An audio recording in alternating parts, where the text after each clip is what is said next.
Ցանկացած առողջ մարդ 45 տարեկանից հետո պետք է հետազոտվի եւ կատարի գաստրոսկոպիկ քննություն, անկախ նրանից թե գանգատ ունի թե չէ,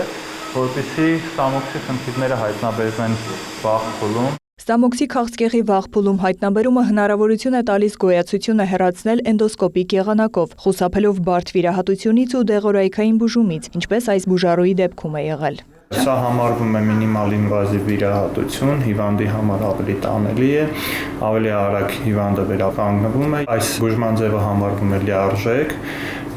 եւ հիվանդը սրանից հետո գտնվելու է ուղղակի դինամիկ հսկողության մեջ։ Ստամոքսի քաղցկեղը աշխարհում տարածվածությամբ 4-րդ տեղում է, մահացության ցուցանիշներով երկրորդը թոքի քաղցկեղից հետո։ Մեր երկրում ստամոքսի քաղցկեղով հիվանդացությունը առաջին տասնյակի մեջ է գտնվում իր հիվանդացությամբ եւ տարեկան արձանագրվում է մոտ 400 դեպք, 400 առաջնային դեպք։ Ամբողջ աշխարհում այդ թիվը մոտենում է 1 միլիոնի։ Բազմաթիվ գործոններ ունեն նշանակություն, ծխելը, ալկոհոլի չարաշահումը,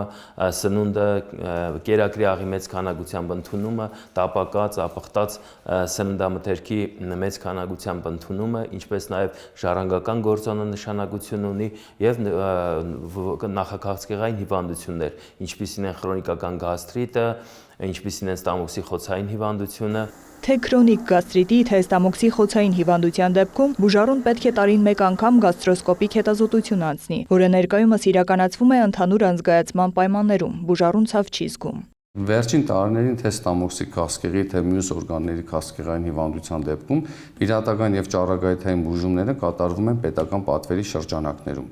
Քիմիոթերապիայի առումով կա դեղորայքի որոշակի շրջանակ, որը որ պետպատվերի շրջանակում է ներառված, եւ այս ապահովագրական համակարգի ներդրման դեպքում այդ հնարավորությունները առավել կմեծանան եւ հիվանդների վրա այդ բեռը կթեթևանա։ Ստամոքսի քաղցկեղի ախտանիշները հիմնականում դիսպեպտիկ երևույթներն են,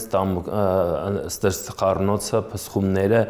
հատկապես երբ որ գտնվում է ստամոքսայելքի շրջանում ուռուցքային գոյացությունը, ընդհանուր թուլությունը, նաև սև ձյութանման երբեմն կղանքի առկայություն եւ փսխումներ սրճի նստվածքի տեսքով,